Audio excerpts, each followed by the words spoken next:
people in comments that I've heard, again, majority do like them, but the ones who didn't, they maybe thought that they weren't getting quite the consistent mid-lane read, and thought maybe it went a little bit too long off the back of the pattern. So, Chad, what have you been hearing in the office? So we know that that ball had the hype surrounding it, right? But we get the calls and the emails that come in, and there's a lot of great things about it, but a lot of customers felt like that ball could just do something a little bit more to kind of fill in that gap that they were looking for. So we know that R2S is our cleanest cover stock that we've ever used, okay? So, but in the Timeless, it was 2-part pearl, 1-part solid, polished on top of a higher energy ball. So I can understand a lot of people's comments that the ball would go a little long sometimes, kind of miss the spot. So we really have to look at the options to see how we can bring it a little bit closer to us, but still maintain that dual drive shape through the front part of the line.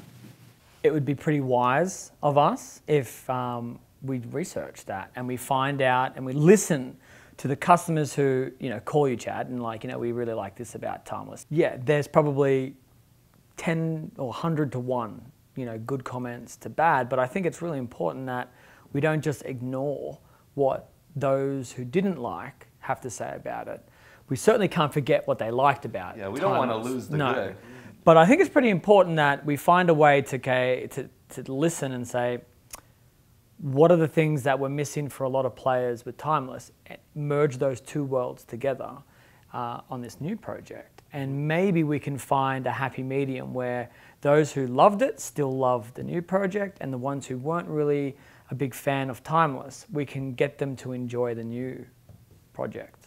Yeah, we've got some options for you for sure. I know exactly what you're describing and what you're hoping to see out of our next ball. So we're going to have a couple of different blends, some different versions, and have you evaluate them and see if we can really dial in this ball motion to what you're looking for. That sounds good. Do you know what else we should do? We should bring some of these customers here. Hey, that's a good idea. Let's bring them. Let's bring some customers here. I think the trick and the key is let's get it into real customers' hands. Clearly, someone who likes Timeless, and clearly someone who doesn't like Timeless, and see if we can merge those two worlds together here at Storm.